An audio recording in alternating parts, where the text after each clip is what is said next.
Hi, my name is Juan Ahumada. I am the project executive for WM Lyles on the RP-5 liquids and solids handling facility project.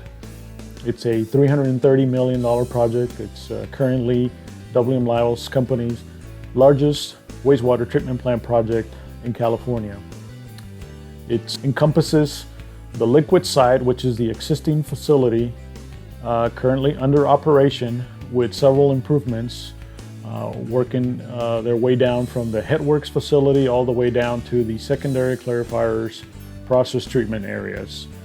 We currently have over 20 engineers in the trailer, from project coordinators, field engineers, project engineers, quality control engineers, project managers, senior project manager, and myself, a project executive, 4 superintendents. Field craft, we have about 150 craft on site, and this number is expected to grow to over 200 staff once additional subs start on their work.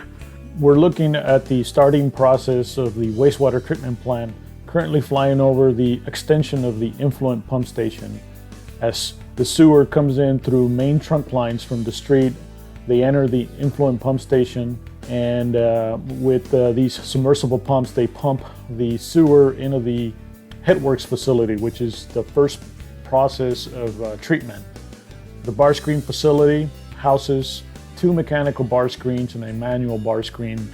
Lyles' work will remove all these bar screens in sequence and install 3 brand new mechanical bar screens, extend the influent box, add an additional grit chamber downstream of the bar screens facility, construct a brand new fine screens facility that we can see over to the left-hand side of the grit chamber effluent box.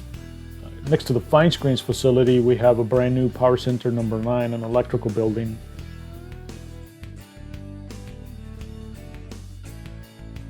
After the headworks facility process, which involves removing many of the large rags and solids and grits, the sewer flows into primary clarifiers. Part of the new work in the liquids facility, part of the project is constructing 2 new primary clarifiers, which we can see here in the area, which there'll be primary clarifiers 1 and 2 with a diversion structure in the middle. And then just to the left of them, we see the 2 existing primary clarifiers, which we will remove the covers on and replace with brand new aluminum covers and new clarifier mechanisms.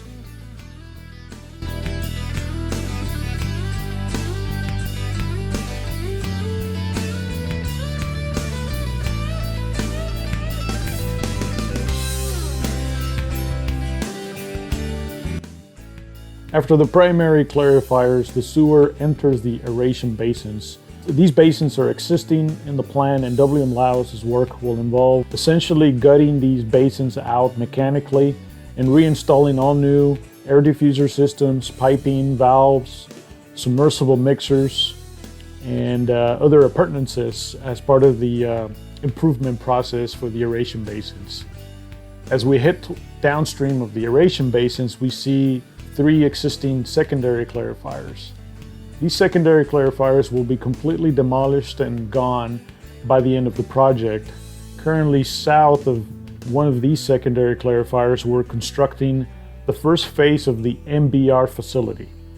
The MBR facility is what will now take place in the treatment process for the secondary clarifiers.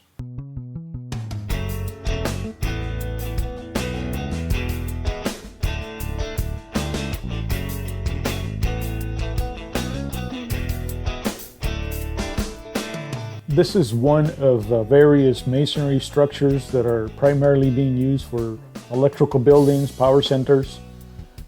We're flying over a power center 6, and adjacent to it is the 3 new blowers that will be installed as part of the expansion to the aeration basins.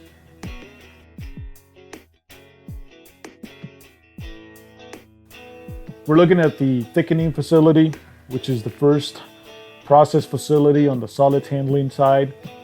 The sludge and scum coming from primary clarifiers and MBR facilities enters the thickening building. It goes through its process and then will be pumped over to the gas phase digesters.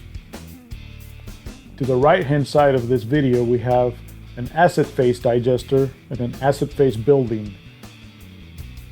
This facility will treat in the future food waste that will be offloaded and pumped into the digester for additional process as part of the plan and project.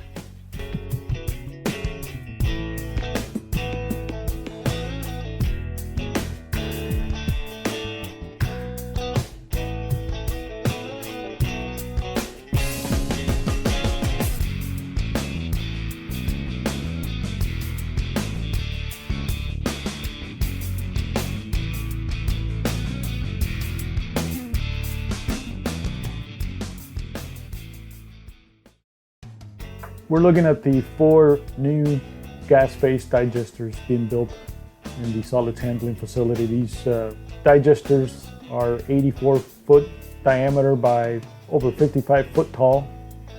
Once these digesters are placed in operation through the digestion process, the digesters will generate methane gas that will then be used to heat the water in a brand new boiler building.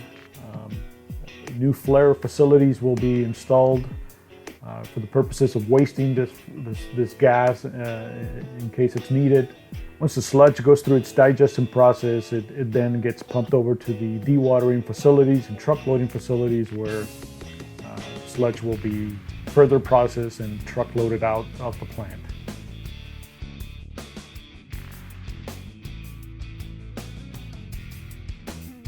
We're looking at the end process of the solids handling facility. This is the truck loading facility and the dewatering facility. The dewatering facility will take the sludge from the digesters and through centrifuges and the addition of polymer, it will be dry to about a 20% dryness.